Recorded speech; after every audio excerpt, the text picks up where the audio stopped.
ಅಭಿವೃದ್ಧಿಯ ಬಗ್ಗೆ,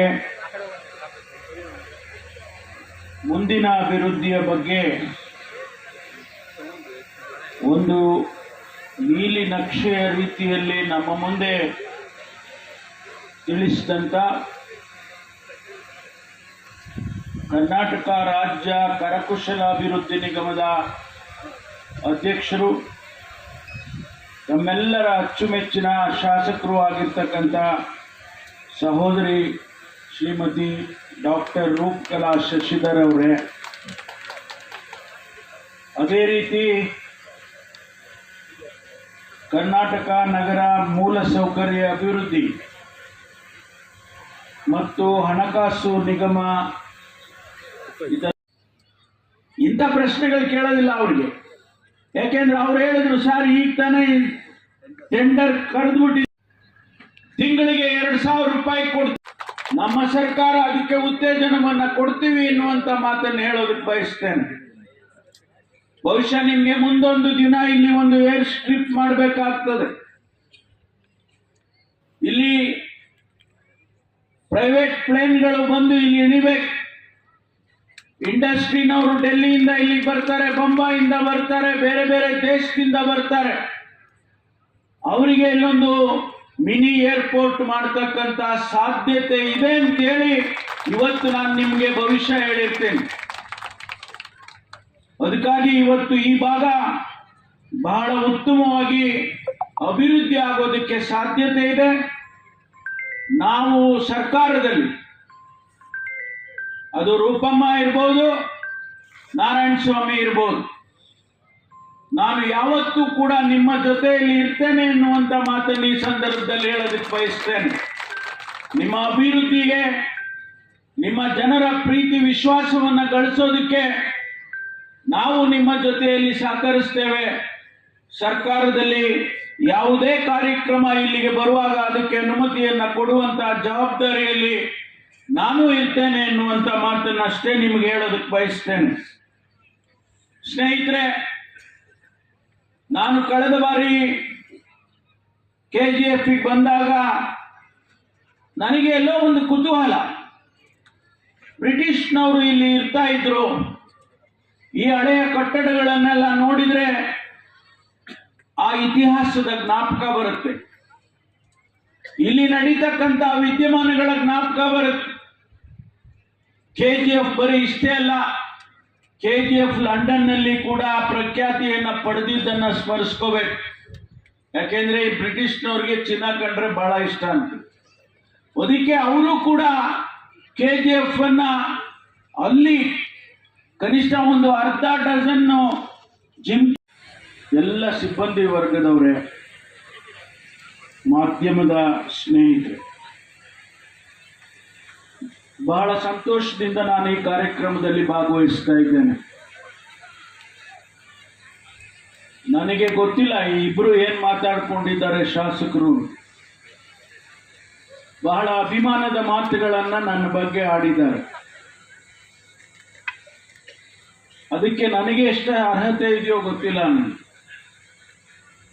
ಬಹಳ ಪ್ರೀತಿಯಿಂದ ಒಬ್ಬ ಸಹೋದರನಿಗೆ ಏನು ಮಾತಾಡಬೇಕೋ ಎಲ್ಲ ಉತ್ತೇಜನಕಾರಿಯಾದ ಮಾತುಗಳನ್ನು ಅವರು ಆಡಿದ್ದಾರೆ. ನಾನು ತಮ್ಮಿಬ್ಬರಿಗೂ ಆಭಾರಿಯಾಗಿದ್ದೇನೆ. ತಮ್ಮ ಮಾತುಗಳನ್ನು ಬಹಳ ದಿವಸ ನನ್ನ ಮನಸ್ಸಿನಲ್ಲಿ ಉಳಿಯುತ್ತೆ ಅಂತ ಹೇಳಿ ಈ ಸಂದರ್ಭದಲ್ಲಿ ಹೇಳೋದಕ್ಕೆ ಬಯಸ್ತೇನೆ. ನೀವಿಬ್ಬರು ನಾರಾಯಣ ಸ್ವಾಮಿ 3 ಬಾರಿ ಗೆದ್ದಿದ್ದಾರೆ, ರೂಪಮ್ಮ 2 ಬಾರಿ ಗೆದ್ದಿದ್ದಾರೆ.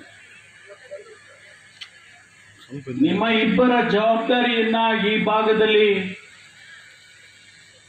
ನಾನು ಕೂಡ ಒಬ್ಬ ಮುಖಂಡನಾಗಿ ಬಹಳ ಸೂಕ್ಷ್ಮವಾಗಿ ಗಮನಿಸಿದ್ದೇನೆ. ಜನ ನಮ್ಮನ್ನ ಆರಿಸ್ತಾರೆ, ಅಭಿವೃದ್ಧಿ ಆಗಬೇಕು ಅಂತ ಹೇಳಿ ಬಯಸ್ತಾರೆ.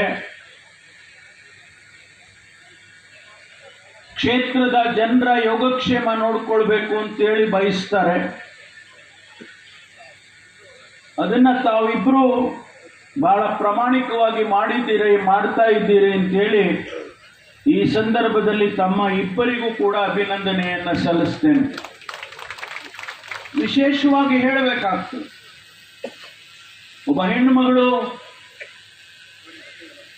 ಸಾರ್ವಜನಿಕ ಬದುಕಿಗೆ ಬರಬೇಕಾದ್ರೆ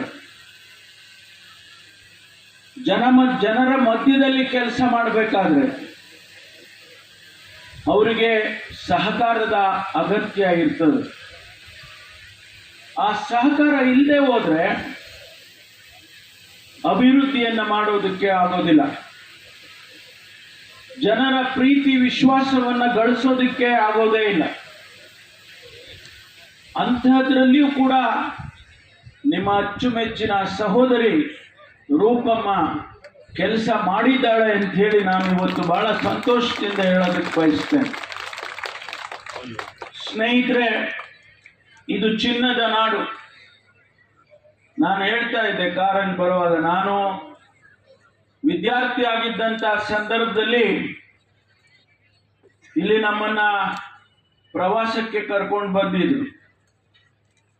4500 ಅಡಿ ಕೆಳಗಡೆ ನಮ್ಮನ್ನು ಕರ್ಕೊಂಡು ಹೋದ್ರು. ಆಗ ನಡೀತಾ ಇತ್ತು ಅಂತ ಕಾಣಿಸುತ್ತೆ, ಮೈನಿಂಗ್ ನಡೀತಾ ಇತ್ತು. ಆ 4500 ಅಡಿ ಕೆಳಗಡೆ ಹೋದ್ರೆ ಹೇಗಿರುತ್ತೆ ವಾತಾವರಣ ಅನ್ನೋದನ್ನ ಕಲ್ಪನೆಯನ್ನು ಕೂಡ ನಾವು ಮಾಡೋದಕ್ಕಾಗೋದಿಲ್ಲ. ಅಲ್ಲಿ ಚಿನ್ನ ಸಿಕ್ಕುತ್ತೆ ಅನ್ನುವಂಥದ್ದು 1871ರಲ್ಲಿ ಪ್ರಾರಂಭ ಆಗಿದ್ದು. ಇಲ್ಲಿ ಚಿನ್ನವನ್ನ ತೆಗೆಯೋದಕ್ಕೆ ಪ್ರಾರಂಭ ಮಾಡಿದ್ದು 1871. 120 ವರ್ಷದಲ್ಲಿ ಸುಮಾರು 800 ಟನ್ ಚಿನ್ನವನ್ನ ಇಲ್ಲಿಂದ ತೆಗೆದಿದ್ದಾರೆ. 800 ಟನ್ ಅಂದ್ರೆ ಎಷ್ಟು ಲಾರಿ ತುಂಬಬೇಕು? ಅಷ್ಟು. ಯಾಕೆಂದ್ರೆ ನಾವು ಇಲ್ಲಿ ಎಷ್ಟೊಂದು ಐಶ್ವರ್ಯತನ ಇದೆ ಅಂತ ಅನ್ನೋದನ್ನ ಅವತ್ತು ಕಂಡಿಡ್ಕೊಂಡು ಮಾಡಿದ್ದಾರೆ. ಅಂತಹ ಚಿನ್ನದ ನಾಡು. ನಮ್ಮ ವಿಜ್ಞಾನಿಗಳು ಹೇಳ್ತಾರೆ ಇನ್ನೂ ಕೂಡ ಈ ಭೂಮಿಯ ಒಳಗಡೆ ಚಿನ್ನ ಇದೆ ಅಂತ ಹೇಳಿ ಇವತ್ತಿಗೂ ಕೂಡ ಹೇಳ್ತಾ ಇದ್ದಾರೆ. 2001ರಲ್ಲಿ ನಿಂತಾಗ್ಯೂ ಕೂಡ ಇನ್ನೂ ಕೂಡ ಈ ಭೂಮಿಯಲ್ಲಿ ಚಿನ್ನ ಇದೆ, ಬಹಳ ಹೆಚ್ಚಿನ ಮಟ್ಟಕ್ಕೆ ಚಿನ್ನ ಇದೆ ಅಂತೇಳಿ ಆಸ್ಟ್ರೇಲಿಯಾದ ತಜ್ಞರು ಬಂದು ಹೇಳಿದ್ದು ನಾನು ಸ್ಮರಿಸ್ಕೊಳ್ತೇನೆ. ಆದ್ರಿಂದ ಇದನ್ನ ಜೀವ ಕೊಟ್ರೆ, ಇಲ್ಲಿ ಮೈನಿಂಗ್ ಮತ್ತೆ ಪ್ರಾರಂಭ ಆದ್ರೆ ಏನೆಲ್ಲ ಆಗ್ಬಹುದು ಅನ್ನೋದನ್ನ ನನಗೆ ಯಾರೋ ಹೇಳಿದ್ರು, ನೀವು KGF ನಲ್ಲಿ ಮೆಂಬರ್ಶಿಪ್ ತಗೊಳ್ಳಿ, KGF ಕ್ಲಬ್ ಅಲ್ಲಿ ಮೆಂಬರ್ಶಿಪ್ ತಗೊಂಡ್ರೆ ನಿಮಗೆ ಲಂಡನ್ ಜಿಮ್ಖಾನಾದಲ್ಲಿ ನೀವು ಆ ಫೆಸಿಲಿಟೀಸ್ ಉಪಯೋಗ ಮಾಡಬಹುದು ಅಂತ. ನಾನು ಇಲ್ಲಿ ಬಂದು ಲಂಡನ್ನಿಗೆ ಹೋಗೋಣ ಅನ್ಕೊಂಡು ಇಲ್ಲಿ ಬಂದು ಮೆಂಬರ್ ಆದೆ. KGF ಕ್ಲಬ್ ಅಂತ ಇದೆ ಅಲ್ವಾ, ಅದರಲ್ಲಿ ಮೆಂಬರ್ ಮಾಡಿಕೊಂಡು ಲಂಡನ್ನಿಗೆ ಹೋಗೋಣ ಅಂದ್ರೆ ಅದೇನು ಯಶಸ್ವಿನೇ ಆಗಲಿಲ್ಲ ಯಾಕೋ.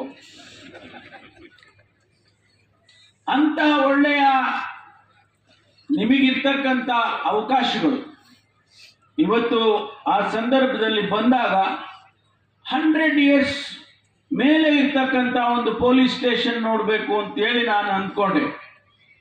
ಆಗ ನಾನು ಕರ್ಕೊಂಡು ಹೋದ್ರು. ಅಲ್ಲಿ ಯಾವುದೋ ಹೆಸರು ಮರ್ತ್ಬಿಟ್ಟಿದೆ,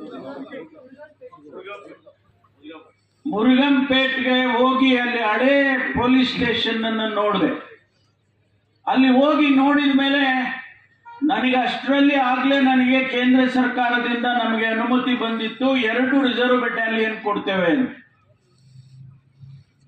ನಾನು ಅಲ್ಲಿ ನನ್ನ ತಲೆಗೆ ಬಂತು, ಯಾಕೆ ನಾನು KGFಗೆ ಬೇಕಾದಷ್ಟು ಜಮೀನಿದೆ, ಇಲ್ಲಿ ಒಂದು ಮಾಡಬಹುದಲ್ಲ ಅಂತ ಹೇಳಿ.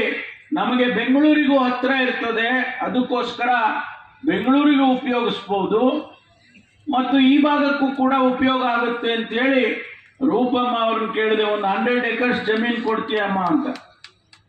ಅವ್ರು ಯಾಕೆ ಅಂತ ಕೇಳಲಿಲ್ಲ. ಏನೋ ಇರ್ಬೋದು ನನ್ನ ಸ್ವಂತಕ್ಕೆ ತಗೊಳಕ್ಕೆ ಇರಬಹುದೇನೋ ಅನ್ಕೊಂಡ್ರೆ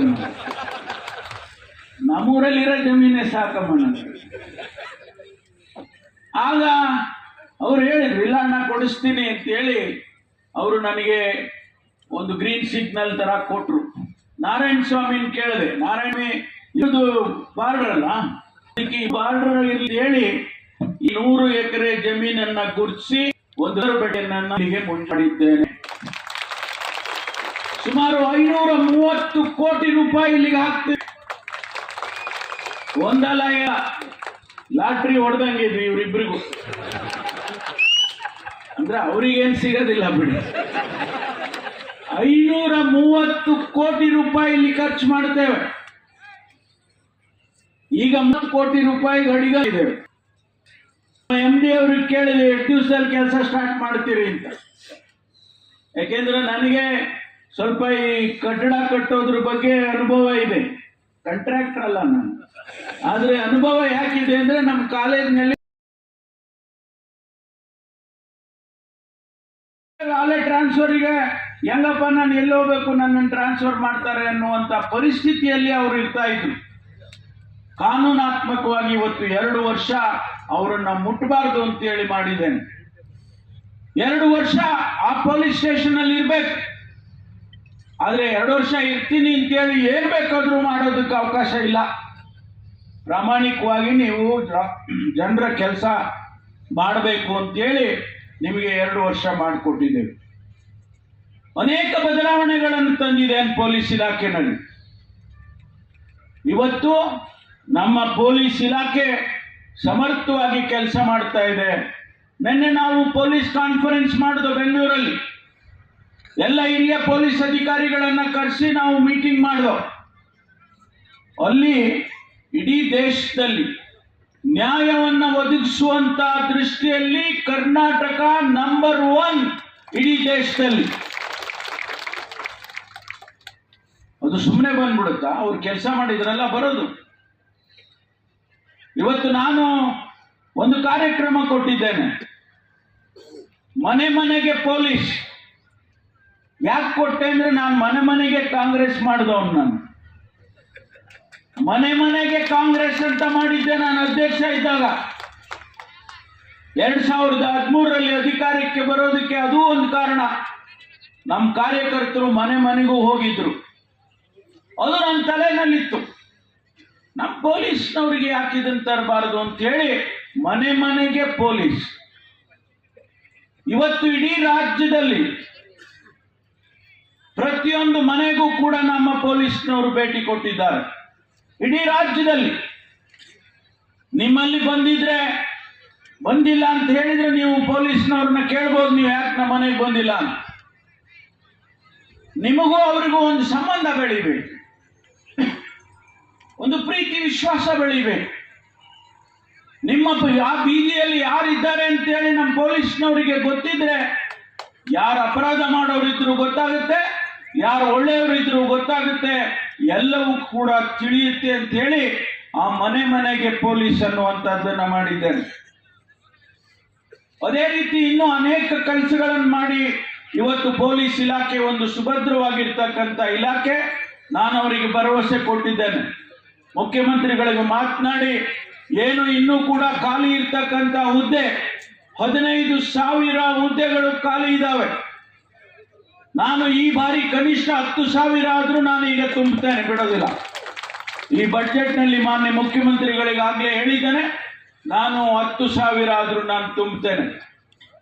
ಸಬ್ ಇನ್ಸ್ಪೆಕ್ಟರ್ ರೆಕ್ರೂಟ್ ಮಾಡಬೇಕು.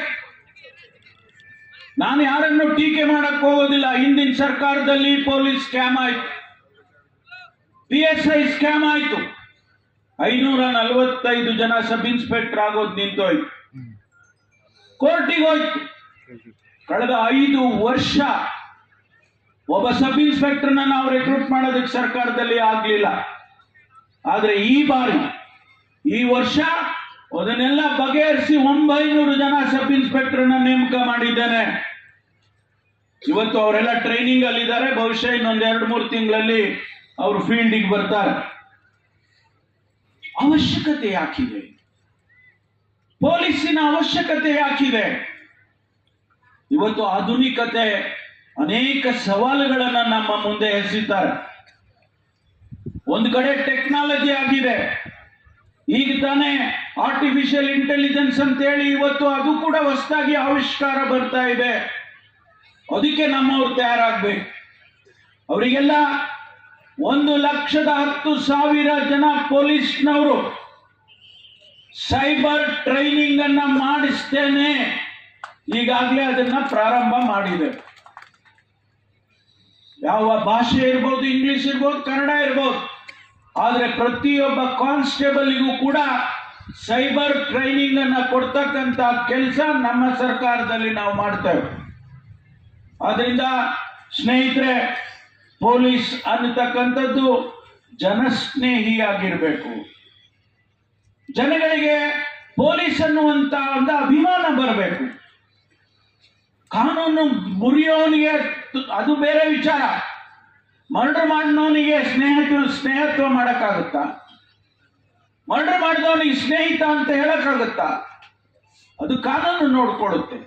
ಆದ್ರೆ ಸಾಮಾನ್ಯ ಜನ, ಬೀದಿಯಲ್ಲಿರೋನನ್ನ ನಾವು ಸ್ನೇಹತ್ವದಿಂದ, ಸ್ನೇಹ ಭಾವನೆಯಿಂದ ಕಾಣದೆ ಹೋದ್ರೆ ಅದು ಸರಿ ಹೋಗೋದಿಲ್ಲ ಸಮಾಜದಲ್ಲಿ ಅಂತ ಹೇಳಿ ಜನಸ್ನೇಹಿ ಪೊಲೀಸ್ ಆಗಬೇಕು ಅಂತ ಹೇಳಿ ನಾನು ಈಗಾಗಲೇ ಹೇಳಿದೆ. ಆದ್ರಿಂದ ಪೊಲೀಸ್ ಇಲಾಖೆ ಇವತ್ತು ರಾಜ್ಯದಲ್ಲಿ ಸಮರ್ಥವಾಗಿ ಕೆಲಸ ಮಾಡ್ತಾ ಇದೆ, ಮುಂದೆಯೂ ಕೂಡ ಮಾಡುತ್ತೆ ಅಂತೇಳಿ ವಿಶ್ವಾಸ ನನಗಿದೆ. ಒಳ್ಳೊಳ್ಳೆ ಆಫೀಸರ್ಸ್ ಇದ್ದಾರೆ, ಯಾರೋ ಒಬ್ರು ಬ್ಲ್ಯಾಕ್ ಶೀಪ್ಸ್ ಇರ್ತಾರೆ, ನಾವೇನ್ ಮಾಡೋದಕ್ಕಾಗೋದಿಲ್ಲ. ಎಲ್ಲ ಕ್ಷೇತ್ರದಲ್ಲಿ ಇದ್ದಾಗೆ ಪೊಲೀಸ್ ಇಲಾಖೆಯಲ್ಲಿ ಯಾರೋ ಒಬ್ಬ ಬ್ಲ್ಯಾಕ್ ಶೀಪ್ ಇರ್ತಾರೆ. ಆದ್ರೆ ಕಾನೂನಿನ ಪ್ರಕಾರ ಅವರಿಗೆ ಆಗುವಂತ ಶಿಕ್ಷೆ ಆಗೇ ತೀರುತ್ತೆ ಅನ್ನುವಂತ ಮಾತನ್ನ ಈ ಸಂದರ್ಭದಲ್ಲಿ ಹೇಳ್ತೇನೆ.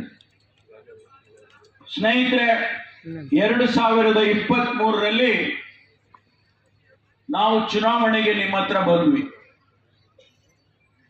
ತಾವೆಲ್ಲ ಆಶೀರ್ವಾದ ಮಾಡಿದ್ವಿ. ಮುಂದಿಡುವಂತ ತನ್ನ ಇಡೀ ಜೀವನದುದ್ದಕ್ಕೂ ಕೂಡ ಸಂಕಷ್ಟಗಳನ್ನ ಎದುರಿಸಿ ಸಮಾಜದ ಕಲ್ಯಾಣಕ್ಕಾಗಿ ತಮ್ಮ ಜೀವನವನ್ನೇ ಮುಡುಪಾಗಿಟ್ಟು ಶ್ರಮಿಸಿ ಪಕ್ಷದಲ್ಲಿ ಯಾವುದೇ ಸ್ಥಾನಮಾನವನ್ನ ಕೊಟ್ಟರು ಅಲಂಕರಿಸಿ ಅಲ್ಲಿರುವಂತಹ ಷಡ್ಯಂತ್ರಗಳನ್ನ, ಸಂಕಷ್ಟಗಳನ್ನ ಮೈ ತೊಡವಿ ಅದಕ್ಕೆ ಮೆಟ್ಟು ನಿಂತು ನಡೆದ ರಾಜಕಾರಣಿ ಅಂತ ಹೇಳೋದಕ್ಕಿಂತ ಅವರು ಸನ್ಮಾರ್ಗದಲ್ಲಿ ನಡೆದಂತ ಸನ್ಮಾರ್ಗದ ನಡೆಯನ್ನು ತೋರಿಸಿದ ಹಿಂದೆ ನಾನು ಇವರನ್ನ ಪಕ್ಷದ ಅಧ್ಯಕ್ಷರಾಗಿ ಜವಾಬ್ದಾರಿ ಸ್ಥಾನವನ್ನ ಅಲಂಕರಿಸಿದಾಗ ಅವರ ಶಿಸ್ತನ್ನ ನಾನು ನೋಡಿದ್ದೆ. ತದನಂತರ ದಿನಗಳಲ್ಲಿ ಹಂತ ಹಂತವಾಗಿ ಜವಾಬ್ದಾರಿಯನ್ನ ಅಲಂಕರಿಸಿದಾಗ ಅವರು ಕಷ್ಟಗಳನ್ನ ಮೆಟ್ಟು ನಿಂತು ಪಕ್ಷಕ್ಕೆ ಆನೆ ಬಲವಾಗಿ ನಿಂತು ಪಕ್ಷವನ್ನ ಸಂಘಟನೆಯನ್ನ ಮಾಡ್ತಾರೆ. ನಿಸ್ವಾರ್ಥವಾದ ಸೇವೆಯನ್ನ ಮಾಡ್ತಾ ತನಗೆ ಬಂದ ಅವಮಾನವನ್ನ, ಅಪಮಾನವನ್ನ ನುಂಗಿ ತನ್ನ ಸಿದ್ಧಾರ್ಥ ಮೆಡಿಕಲ್ ಕಾಲೇಜ್ ಇನ್ಸ್ಟಿಟ್ಯೂಷನ್ ನಲ್ಲಿ ತನ್ನ ತಂದೆ ದಾರಿಯನ್ನ ನಡೆದು ಇಡೀ ರಾಜ್ಯಕ್ಕೆ ಮಾದರಿಯಾಗಿರುವಂತಹ ಶೈಕ್ಷಣಿಕ ಸಂಸ್ಥೆ, ವಿದ್ಯಾಸಂಸ್ಥೆಗಳನ್ನ ಕಟ್ಟಿ ಬಡ ಮಕ್ಕಳಿಗೆ ಪೋಷಕರಾಗಿ ನಿಂತು ಮೆಡಿಕಲ್ ಕಾಲೇಜು, ಇಂಜಿನಿಯರಿಂಗ್ ಕಾಲೇಜಲ್ಲಿ ವಿದ್ಯಾರ್ಥಿಯ ಮಕ್ಕಳನ್ನ ಯಾವ ದಸೆಯಲ್ಲಿ ನಡೆಸಬೇಕು, ದೇಶಕ್ಕೆ ಯಾವ ರೀತಿ ಅವರ ಸಂಸ್ಥೆ ಅವರು ಆಸ್ತಿ ಆಗ್ಬೇಕು ಅನ್ನೋಂಥ ವಿಚಾರದಲ್ಲಿ ಮಾತನ್ನೇ ಮಾತಾಡದೆ ನಡೆದಂತ ಪುಣ್ಯ ಪುರುಷರು ಇವತ್ತು KGF ಕ್ಷೇತ್ರ, ಬಂಗಾರಪೇಟೆ ಕ್ಷೇತ್ರ, ಇಡೀ ಜಿಲ್ಲೆಗೆ ಒಂದು ಭವಿಷ್ಯವನ್ನ ಕಟ್ಟಲಿಕ್ಕೆ ನಿಸ್ವಾರ್ಥ ಮನೋಭಾವವನ್ನ ಮೈಗೂಡಿಸ್ಕೊಂಡು ಯಾವುದೇ ಅವಮಾನಕ್ಕೆ, ಯಾವುದೇ ಆಲೋಚನೆಗಳಿಗೆ ಧೃತಿಗೆಡದೆ ತನ್ನ ಜೀವನವನ್ನೇ ದಾರಿದೀಪವಾಗಿ ತೋರಿಸಿದಂತ ಡಾಕ್ಟರ್ ಪರಮೇಶ್ವರ್ ಅವರು ನನ್ನ ತಂದೆಯ ಸಮಾನರು, ನಮಗೆ ಮಾರ್ಗದರ್ಶಕರು, ಪುಣ್ಯ ಪುರುಷರು ಅಂತ ಹೇಳಿದ್ರು ಕೂಡ ತಪ್ಪಾಗ್ಲಿಕ್ಕಾಗಲ್ಲ ಅಂತ ಅವರು ಇವತ್ತು ವೇದಿಕೆಯನ್ನು ಅಲಂಕರಿಸಿದ್ದಾರೆ. KGF ಕ್ಷೇತ್ರದಲ್ಲಿ ಒಂದು ಗಡಿ ಭಾಗ ಅಂತ KGF ಕ್ಷೇತ್ರನ ಯಾವಾಗಲೂ ಕಡೆಗಣಿಸಿದ್ದಾರೆ ಅಂತ 50 ವರ್ಷಗಳ ಕಾಲ ಏನೂ ಅಭಿವೃದ್ಧಿ ಆಗಲಿಲ್ಲ ಅನ್ನೋ ಅಂತ ಪತ್ರಿಕೆಯಲ್ಲಿ ಅವತ್ತವತ್ತು ನಾನು ಕೇಳ್ತಾ ಇರುವಂತ ಎಷ್ಟೋ ಸಂದರ್ಭ ಬಂದಾಗ ಅದನ್ನ ಅಂತ 50 ವರ್ಷಗಳ ಹಿಂದೆ ಏನೇನು ಆಗ್ಲಿಲ್ಲ ಅನ್ನೋ ಅಂತ ಸಮಸ್ಯೆಗಳಿಗೆ ಗಟ್ಟಿಯಾಗಿ ನಿಂತು, ಧ್ವನಿಯಾಗಿ ನಿಂತು ಅದನ್ನ ಕಾರ್ಯರೂಪಕ್ಕೆ ತರುವಂತದ್ರಲ್ಲಿ ಅವರು ಇವತ್ತು ಅವರ ದಿಟ್ಟ ಹೆಜ್ಜೆ ನಮ್ಮೆಲ್ಲರಿಗೂ ಕೂಡ ಸ್ಫೂರ್ತಿಯಾಗಿದೆ. ಅವರು ಇವತ್ತು ಈ ವೇದಿಕೆಯಲ್ಲಿ ಬರುವಂತ ನಂಬಿಕೆ ನನಗೆ ರಾತ್ರಿ ಸಂಜೆ 7-8 ಗಂಟೆವರೆಗೂ ಕೂಡ ಇರಲಿಲ್ಲ. ಆದರೂ ಅವರ ಛಲ, ಅವರ ದಿಟ್ಟ ಹೆಜ್ಜೆ, ನಡೆ, ಸರ್ಕಾರಕ್ಕೆ ಮಾದರಿ ಆಗಿದೆ ಅನ್ನುವಂಥದ್ದನ್ನ ನಾನು ಬಹಳ ಹೆಮ್ಮೆಯಿಂದ ಹೇಳಲಿಕ್ಕೆ ಇಷ್ಟಪಡ್ತೀನಿ. ಯಾವುದೇ ಇಲಾಖೆಯನ್ನ ಕೊಡ್ಲಿ, ಆ ಇಲಾಖೆಯಲ್ಲಿ ಜವಾಬ್ದಾರಿಯನ್ನ ತಗೊಂತಾರೆ, ಆ ಇಲಾಖೆಯಲ್ಲಿ ಬರೋ ಎಲ್ಲ ಸಮಸ್ಯೆಗಳನ್ನ ನುಂಗಿ ಮೌನವಾಗಿ ಉತ್ತರವನ್ನ ಕೊಡುವಂತ ಒಂದು ದಿಟ್ಟ ನಾಯಕ ಅಂತ ಹೇಳಲಿಕ್ಕೆ ನಾನು ಇಷ್ಟಪಡ್ತೀನಿ. ಈ ದಿನ ಅವ್ರನ್ನೇನಾದ್ರೂ ಇವತ್ತು ವೇದಿಕೆಯಲ್ಲಿ ನೋಡ್ತಾ ಇದ್ದೀನಿ ಅಂದ್ರೆ ನನ್ನ ಪುಣ್ಯ ಇರ್ಬೋದು, ಇಲ್ಲ ಕ್ಷೇತ್ರದ ಪುಣ್ಯ ಇರ್ಬೋದು, ನನ್ನ ಜನತೆಯ ಪುಣ್ಯ ಅಂತ ಹೇಳಲಿಕ್ಕೆ ಇಷ್ಟಪಡ್ತೀನಿ. ಯಾವುದೇ ಒಂದು ಸಂದರ್ಭ ಬಂದಾಗ ಸಂದರ್ಭಕ್ಕೆ ಸಮಸ್ಯೆಗೆ ಮನುಷ್ಯ ಬಲಿ ಆಗ್ತಾರೆ. ಅದರ ಅನೇಕ ವಿಚಾರಗಳನ್ನ ಮಾತನಾಡಿ ತಮ್ಮ ಕ್ಷೇತ್ರದ ಅಭಿವೃದ್ಧಿಯ ಬಗ್ಗೆ, ಮುಂದಿನ ಅಭಿವೃದ್ಧಿಯ ಬಗ್ಗೆ ಒಂದು ನೀಲಿ ನಕ್ಷೆಯ ರೀತಿಯಲ್ಲಿ ನಮ್ಮ ಮುಂದೆ ತಿಳಿಸಿದಂಥ ಕರ್ನಾಟಕ ರಾಜ್ಯ ಕರಕುಶಲ ಅಭಿವೃದ್ಧಿ ನಿಗಮದ ಅಧ್ಯಕ್ಷರು, ತಮ್ಮೆಲ್ಲರ ಅಚ್ಚುಮೆಚ್ಚಿನ ಶಾಸಕರು ಆಗಿರ್ತಕ್ಕಂಥ ಸಹೋದರಿ ಶ್ರೀಮತಿ ಡಾಕ್ಟರ್ ರೂಪಕಲಾ ಶಶಿಧರ್ ಅವರೇ, ಅದೇ ರೀತಿ ಕರ್ನಾಟಕ ನಗರ ಮೂಲಸೌಕರ್ಯ ಅಭಿವೃದ್ಧಿ ಮತ್ತು ಹಣಕಾಸು ನಿಗಮ ಇದರ ಅಧ್ಯಕ್ಷರಾಗಿರ್ತಕ್ಕಂಥ ಬಂಗಾರಪೇಟೆಯ ಶಾಸಕರು ಆಗಿರ್ತಕ್ಕಂಥ ತಮ್ಮೆಲ್ಲರ ಅಚ್ಚುಮೆಚ್ಚಿನ ನಾಯಕರಾದ ನಾರಾಯಣಸ್ವಾಮಿ ಅವರೇ, ನಮ್ಮ ಇಲಾಖೆಯಲ್ಲಿ ಹಿರಿಯ ಅಧಿಕಾರಿಯಾಗಿ ಅನೇಕ ಹುದ್ದೆಗಳನ್ನು ಅಲಂಕರಿಸಿ ಪೊಲೀಸ್ ಮಹಾನಿರ್ದೇಶಕರಾಗಿ ಇವತ್ತು ಈ ಕಾರ್ಪೊರೇಷನ್ನಿನ ಅಧ್ಯಕ್ಷರು ಆಗಿರ್ತಕ್ಕಂಥ ಅರುಣ್ ಚಕ್ರವರ್ತಿ ಅವರೇ, ಮಾಜಿ ಶಾಸಕರು, ನನ್ನ ಆತ್ಮೀಯ ಸ್ನೇಹಿತರು ಆಗಿರ್ತಕ್ಕಂಥ ಸನ್ಮಾನ್ಯ ನಾರಾಯಣಸ್ವಾಮಿ ಅವರೇ, ಈ ಕಾರ್ಯಕ್ರಮದಲ್ಲಿ ಉಪಸ್ಥಿತರಿರ್ತಕ್ಕಂಥ ನಮ್ಮ ಇಲಾಖೆಯ ಕೇಂದ್ರ ವಲಯದ ಮಹಾನಿರೀಕ್ಷಕರು ಆತ್ಮೀಯರಾದ ಲಾಬುರಾಮ್ರವರೇ,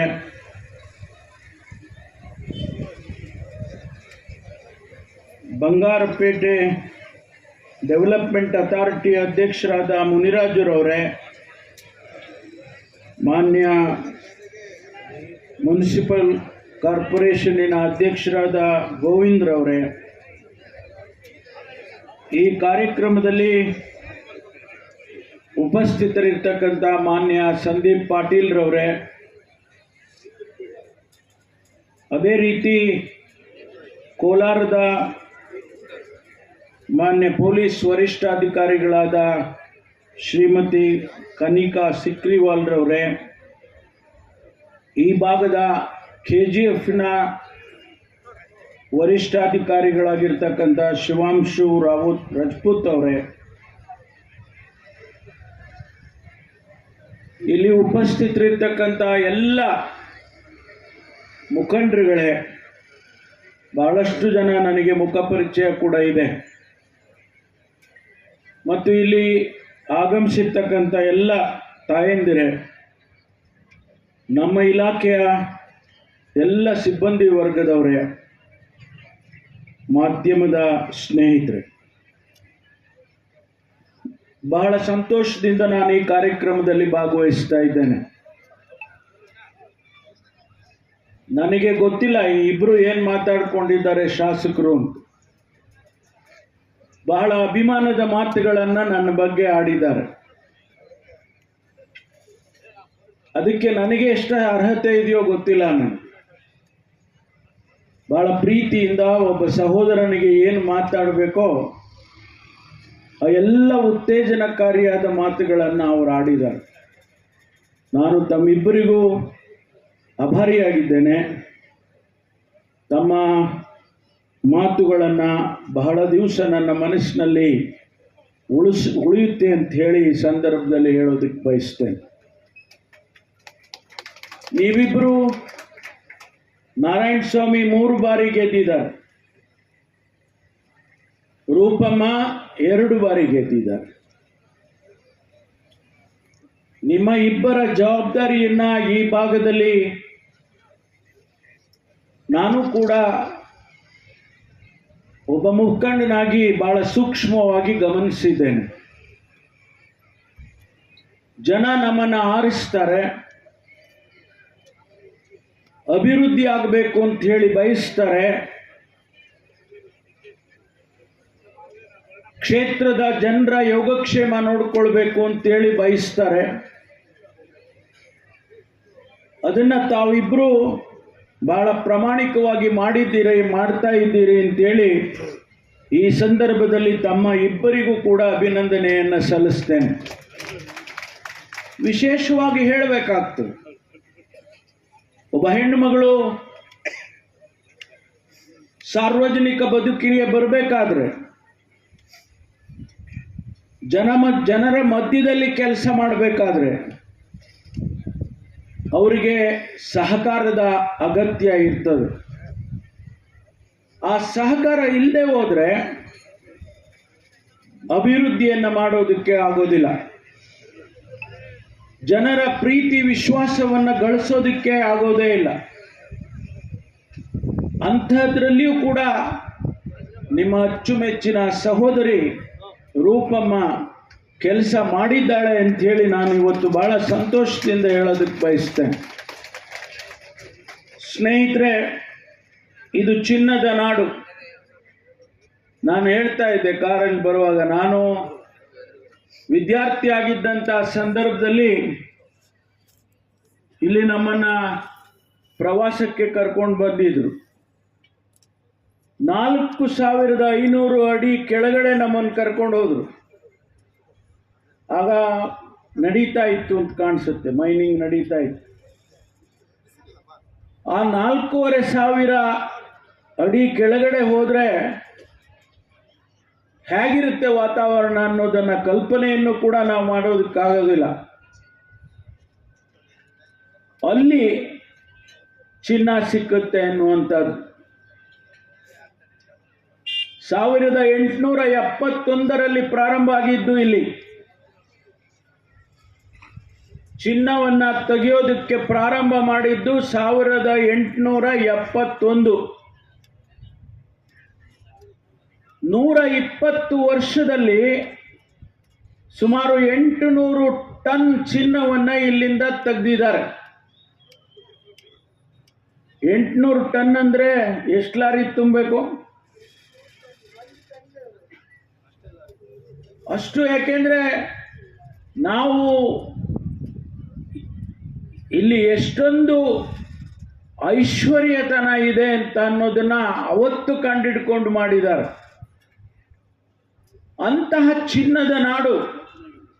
ನಮ್ಮ ವಿಜ್ಞಾನಿಗಳು ಹೇಳ್ತಾರೆ ಇನ್ನೂ ಕೂಡ ಈ ಭೂಮಿಯ ಒಳಗಡೆ ಚಿನ್ನ ಇದೆ ಅಂತ ಹೇಳಿ ಇವತ್ತಿಗೂ ಕೂಡ ಹೇಳ್ತಾ ಇದ್ದಾರೆ.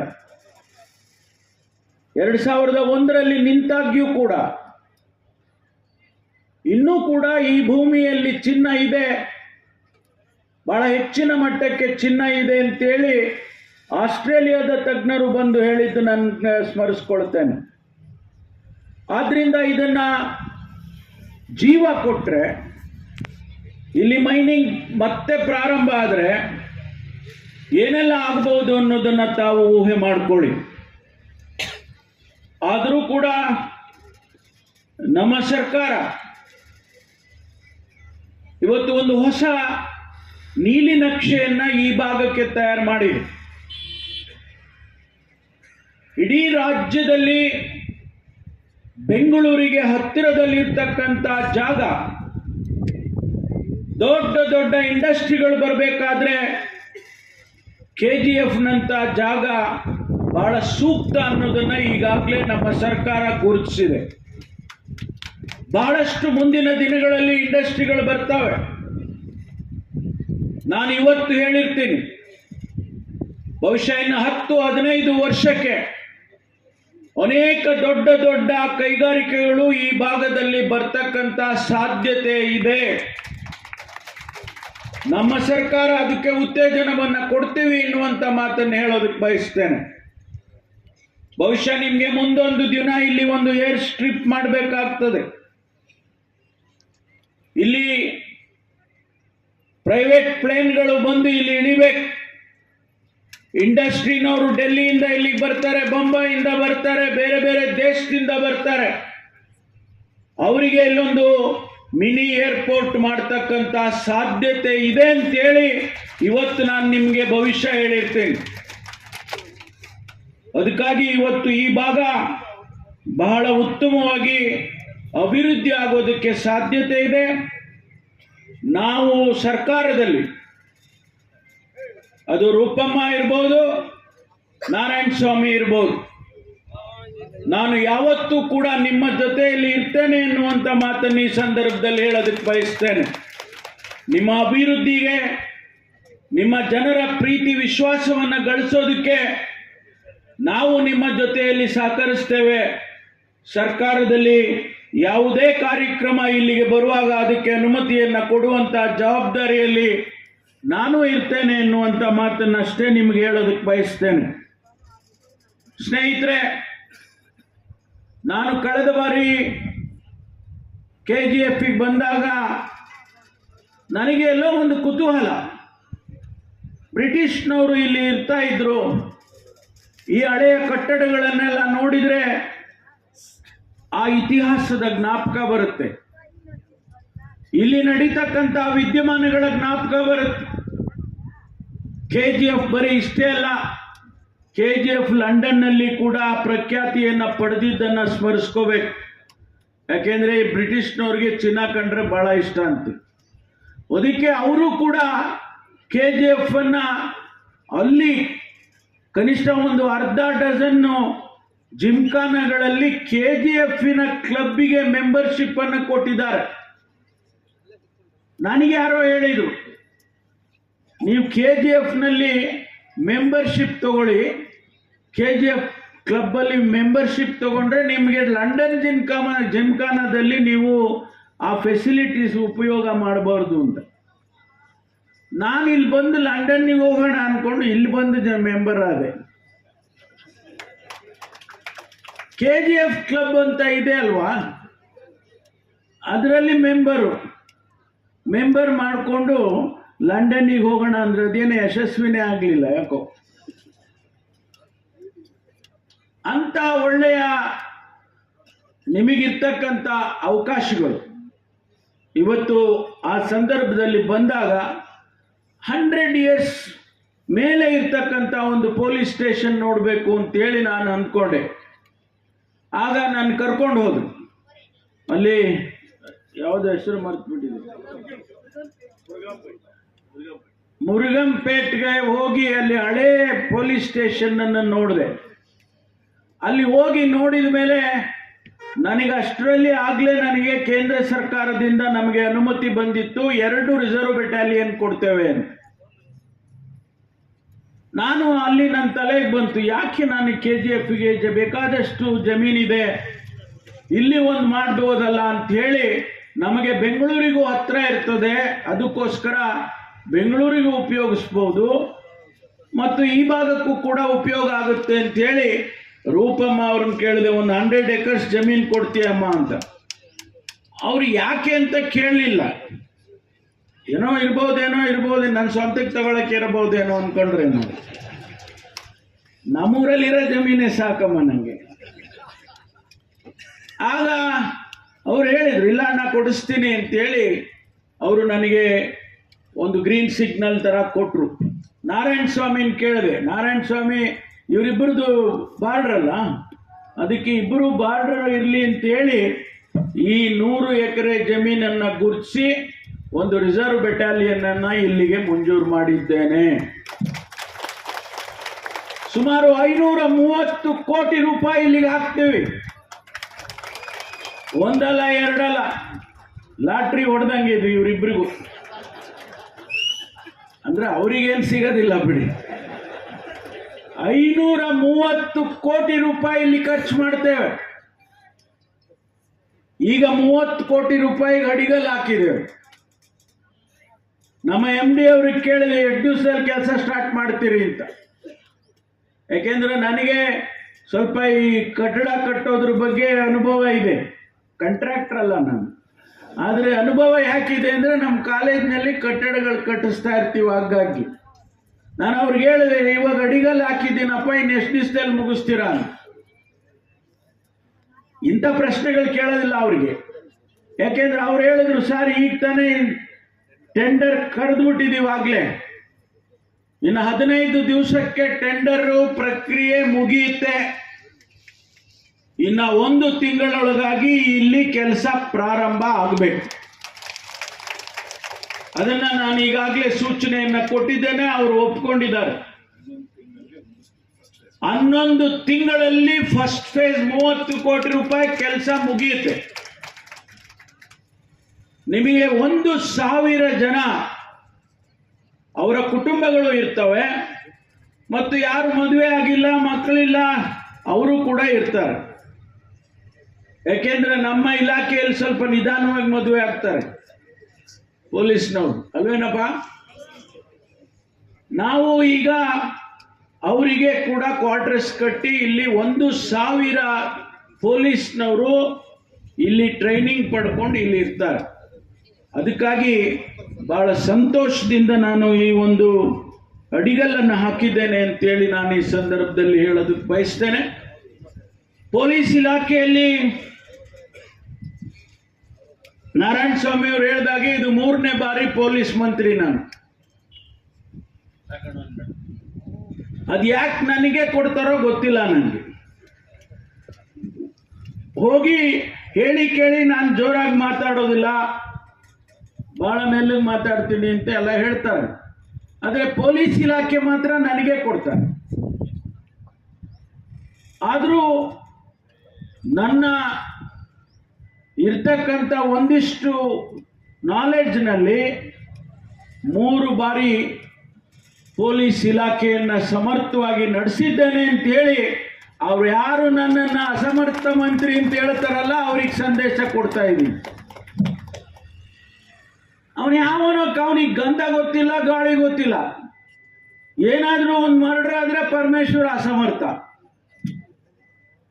ಈ ಟೀಕೆಟ್ ಟಿಪ್ಪಣಿಗಳಿಗೆ ಜಗ್ಗೋ ನನ್ನ ಮಗ ಅಲ್ಲ ನಾನು. ಯಾಕೆ ಈ ಮಾತನ್ನು ಹೇಳ್ತೇನೆ ಅಂದ್ರೆ, ಬಾಬಾ ಸಾಹೇಬ್ ಅಂಬೇಡ್ಕರ್ ಅವರ ಅನುಯಾಯಿಗಳು ನಾವು. ಬಾಬಾ ಸಾಹೇಬ್ ಅಂಬೇಡ್ಕರ್ ಈ ದೇಶದಲ್ಲಿ ಪ್ರತಿಯೊಬ್ಬ ವ್ಯಕ್ತಿಗೆ ಸಮಾನತೆಯಿಂದ ಬದುಕಬೇಕು, ಧೈರ್ಯದಿಂದ ಬದುಕಬೇಕು, ಅದನ್ನ ಕಲಿಸ್ಕೊಟ್ಟು ಹೋಗಿದ್ದಾರೆ ನಮ್ಗೆ. ಇವತ್ತು ನಾವು ಹೋರಾಟ ಮಾಡ್ತಾ ಇರ್ತಕ್ಕಂಥದ್ದು, ಈ ದೇಶದಲ್ಲಿ ಶೋಷಿತ ಸಮುದಾಯ ಹೋರಾಟ ಮಾಡ್ತಾ ಇರ್ತಕ್ಕಂಥದ್ದು ಸಮಾನತೆಗೆ ಹೋರಾಟ ಮಾಡ್ತಾ ಇದ್ದೀವಿ. ಯಾವ ಬಾಬಾ ಸಾಹೇಬ್ ಅಂಬೇಡ್ಕರ್ ತಾನು ವಿದ್ಯಾಭ್ಯಾಸವನ್ನು ಮಾಡೋದಕ್ಕೆ ಪಟ್ಟಂತ ಕಷ್ಟ ನಮ್ಮ ಮಕ್ಕಳಿಗೆ ಬರಬಾರದು. ಆ ಶೋಷಿತ ಸಮುದಾಯ ಅಂತ ಹೇಳಿದ್ರೆ ಬರೀ SC STಗಳು ಅಷ್ಟೇ ಅಲ್ಲ, ಯಾರು ಬಡವರಿದ್ದಾರೆ, ಯಾರು ಈ ದೇಶದಲ್ಲಿ ಹುಟ್ಟಿ ನಂದು ಇದು ಭಾರತ ಅನ್ನೋರು ಇದ್ದಾರೆ, ಅವರಿಗೂ ಕೂಡ ಇದು ಅನ್ವಯಿಸುತ್ತೆ ಅನ್ನೋ ಮಾತನ್ನು ಹೇಳ್ತೇನೆ. ಅದಕ್ಕಾಗಿ ಇವತ್ತು ನಾವು ಪೊಲೀಸ್ ಇಲಾಖೆಯಲ್ಲಿ ಅನೇಕ ಉತ್ತಮವಾದ ಕೆಲಸಗಳನ್ನು ಮಾಡಿದ್ದೇನೆ ನಾನು. ಇವತ್ತು 40,712 ಮನೆಗಳನ್ನು ನಮ್ಮ ಪೊಲೀಸ್ ಸಿಬ್ಬಂದಿಗಳಿಗೆ ಕಟ್ಟುವಂತ ಕೆಲಸ ಮಾಡಿದ್ದೇವೆ. ಒಂದು ಬಾರಿ ನಾನು ನಮ್ಮ CR ಹೆಡ್ ಕ್ವಾರ್ಟರ್ಸಿಗೆ ಹೋದೆ, ಅಲ್ಲಿ ಆ ಕ್ವಾರ್ಟರ್ಸ್ಗಳು ನೋಡೋಣ ಅಂತ ಹೋದೆ. ಅವರು ಜೀವನ ಮಾಡ್ತಕ್ಕಂಥ ಸಂದರ್ಭ ನೋಡಿದ್ರೆ ಯಾರು ಮನುಷ್ಯರು ಜೀವನ ಮಾಡುವಂಥದ್ದಲ್ಲ. ಒಂದು ಸಣ್ಣ ಕೊಠಡಿಯಲ್ಲಿ ಗಂಡ ಹೆಂಡತಿ ಮಕ್ಕಳು, ಅಡಿಗೆ ಅಲ್ಲೇ ಆಗಬೇಕು, ಬಾತ್ರೂಮ್ ಅಲ್ಲೇ ಆಗಬೇಕು. ಇಂಥದ್ದನ್ನು ನಾವು ನಮ್ಮ ಪೊಲೀಸ್ನವ್ರಿಗೆ ಕೊಡ್ಬೇಕಾ? ಯಾರೋ ಕಾಲದಲ್ಲಿ, ಬ್ರಿಟಿಷ್ನವ್ರ ಕಾಲದಲ್ಲಿ ಆ ಪರಿಸ್ಥಿತಿಗೆ ಅವರನ್ನು ಇಟ್ಟಿದ್ರು. ಸ್ವತಂತ್ರ ಬಂದು 78 ವರ್ಷ ಆಗಿದೆ, ನಾವು ಅವರಿಗೊಂದು ಗೌರವದ ಜೀವನ ಕೊಡದೆ ಹೋದ್ರೆ ನಾವು ಸರ್ಕಾರವನ್ನು ನಡೆಸೋದಕ್ಕೆ ಸಾಧ್ಯ ಇಲ್ಲ. ಅದಕ್ಕಾಗಿ ನಾನು ಪೊಲೀಸ್ ಗೃಹ 2020 ಅಂತೇಳಿ ಅವತ್ತು ಪ್ರಾರಂಭ ಮಾಡಿದೆ. ನಾನು ಇವತ್ತು ನಾವು 40,000 ಮನೆಗಳನ್ನು ಇಡೀ ರಾಜ್ಯದಲ್ಲಿ ಇದೇ ಪೊಲೀಸ್ ಹೌಸಿಂಗ್ ಕಾರ್ಪೊರೇಷನ್ ಅವರು ಕಟ್ಟಿದ್ದಾರೆ. ಇನ್ನೂ ಕಟ್ತೇವೆ. ಪೊಂಗಲ್ ಚೆನ್ನಾಗಾಗಬೇಕು ಅಂತೇಳಿ ಅವರು ಬೀದಿಯಲ್ಲಿ ನಿಂತಿರ್ತಾರೆ. ಅವರಿಗೆ ನಾವು ಒಳ್ಳೆಯ ಜೀವನವನ್ನ ಕೊಡಬಾರ್ದಾ? ಅದಕ್ಕಾಗಿ ಇವತ್ತು ಅವರಿಗೆ ಸಂಬಳ ಜಾಸ್ತಿ ಮಾಡತಕ್ಕಂಥ ಕೆಲಸವನ್ನು ನಾನೇ ಮಾಡಿದ್ದೇನೆ. ನಾನು ಮೊದಲನೇ ಸಾರಿ ಮಂತ್ರಿ ಆದಂಥ ಸಂದರ್ಭದಲ್ಲಿ ಇಡೀ ದೇಶದಲ್ಲಿ ಯಾವ್ಯಾವ ರಾಜ್ಯದಲ್ಲಿ ಪೊಲೀಸ್ನವ್ರಿಗೆ ಎಷ್ಟು ಸಂಬಳ ಕೊಡ್ತಾರೆ ಅಂತೇಳಿ ಒಂದು ಅಧ್ಯಯನ ಮಾಡಿ ಆನಂತರ ನಮ್ಮ ರಾಜ್ಯದಲ್ಲಿ ಹೆಚ್ಚು ಮಾಡುವಂಥ ಕೆಲಸವನ್ನು ಮಾಡಿದ್ದೇವೆ. 1978ರಲ್ಲಿ ಅವರು ಒಂದು ಸೋಚ್ ಹ್ಯಾಟ್ ಅಂತೇಳಿ ಮೊದಲು ಹಾಕ್ಕೊಳ್ತಾ ಇದ್ರಲ್ಲ ಟೋಪಿ, ಅದು ಮಳೆ ಬಂದ್ರೆ ನೆಂದೋದ್ರೆ 5 kg 10 kg ಆಗ್ಬಿಡುತ್ತೆ. ಬಹಳ ಜನ ಕಂಪ್ಲೇಂಟ್ ಮಾಡೋರು. ನಾನು ಯೋಚನೆ ಮಾಡಿ ಇಲ್ಲ ಇದನ್ನು ಬದಲಾಯಿಸಬೇಕು ಅಂತೇಳಿ ಈ ಬಾರಿ ಮುಖ್ಯಮಂತ್ರಿಗಳು ನಾನು ಇಬ್ಬರು ಸೇರಿ ಆ ಕ್ಯಾಪ್ ಅನ್ನ ಬದಲಾಯಿಸಿದ್ದೇವೆ. ಈಗ ಅವ್ರು ನೋಡಿ ಎಲ್ಲ ಹೆಂಗ್ ಕಾಣ್ತಾರೆ, ಆಫೀಸರ್ಸ್ ಕಂಡಂಗೆ ಕಾಣಲ್ವಾ? ಹಾಕೊಳ್ರಪ್ಪ ನೋಡಿ ಹೆಂಗ್ ಕಾಣ್ತಾರೆ, ಎಷ್ಟು ಲೆಕ್ಕ ಕಾಣ್ತಾರೆ. ನಾನು ಆಫೀಸರ್ ರೇ, ಪೊಲೀಸ್ ಆಫೀಸರು. ನಾನೇನ್ ಕಾನ್ಸ್ಟೇಬಲ್ ಅಂದ್ರೆ ಏನ್ ಕಡೆ, ನಾನು ಪೊಲೀಸ್ ಆಫೀಸರ್ ಅನ್ನುವ ಭಾವನೆ ಅವ್ರಿಗೆ ಬರಲಿ ಅಂತೇಳಿ ಇವತ್ತು ನಾವು ಅವ್ರಿಗೆ ಕ್ಯಾಪ್ ಹಾಕಿ ಕೊಟ್ಟಿದ್ದೇವೆ. ಕೊಡಪ್ಪ ನೀನ್ ಕೇಳೋಣ. ಇವತ್ತು ಅವರಿಗೆ ಇನ್ಸ್ಪೆಕ್ಟರ್ಗಳಲ್ಲಿ ಟ್ರಾನ್ಸ್ಫರ್ಸ್ ಮಾಡುವಂತಹದ್ದು 1 ವರ್ಷಕ್ಕೊಂದ್ಸರಿ ಟ್ರಾನ್ಸ್ಫರ್ ಆಗ್ತಾ ಇತ್ತು. ಅವನಿನ್ನೂ ರಿಪೋರ್ಟ್ ಮಾಡ್ಕೊಂಡಿಲ್ಲ, ಆಗಲೇ ಟ್ರಾನ್ಸ್ಫರ್ಗೆ ಹೆಂಗಪ್ಪ ನಾನು ಎಲ್ಲಿ ಹೋಗ್ಬೇಕು, ನನ್ನನ್ನು ಟ್ರಾನ್ಸ್ಫರ್ ಮಾಡ್ತಾರೆ ಅನ್ನುವಂಥ ಪರಿಸ್ಥಿತಿಯಲ್ಲಿ ಅವರು ಇರ್ತಾ ಇದ್ರು. ಕಾನೂನಾತ್ಮಕವಾಗಿ ಇವತ್ತು 2 ವರ್ಷ ಅವರನ್ನ ಮುಟ್ಟಬಾರದು ಅಂತೇಳಿ ಮಾಡಿದ್ದೇನೆ. 2 ವರ್ಷ ಆ ಪೊಲೀಸ್ ಸ್ಟೇಷನ್ ಅಲ್ಲಿ ಇರ್ಬೇಕು. ಆದ್ರೆ 2 ವರ್ಷ ಇರ್ತೀನಿ ಅಂತೇಳಿ ಏನ್ ಬೇಕಾದ್ರೂ ಮಾಡೋದಕ್ಕೆ ಅವಕಾಶ ಇಲ್ಲ. ಪ್ರಾಮಾಣಿಕವಾಗಿ ನೀವು ಜನರ ಕೆಲಸ ಮಾಡಬೇಕು ಅಂತೇಳಿ ನಿಮಗೆ 2 ವರ್ಷ ಮಾಡಿಕೊಟ್ಟಿದ್ದೇವೆ. ಅನೇಕ ಬದಲಾವಣೆಗಳನ್ನು ತಂದಿದ್ದೇನೆ ಪೊಲೀಸ್ ಇಲಾಖೆನಲ್ಲಿ. ಇವತ್ತು ನಮ್ಮ ಪೊಲೀಸ್ ಇಲಾಖೆ ಸಮರ್ಥವಾಗಿ ಕೆಲಸ ಮಾಡ್ತಾ ಇದೆ. ನಿನ್ನೆ ನಾವು ಪೊಲೀಸ್ ಕಾನ್ಫರೆನ್ಸ್ ಮಾಡಿದ್ವು ಬೆಂಗಳೂರಲ್ಲಿ. ಎಲ್ಲ ಹಿರಿಯ ಪೊಲೀಸ್ ಅಧಿಕಾರಿಗಳನ್ನ ಕರೆಸಿ ನಾವು ಮೀಟಿಂಗ್ ಮಾಡಿದ್ವು.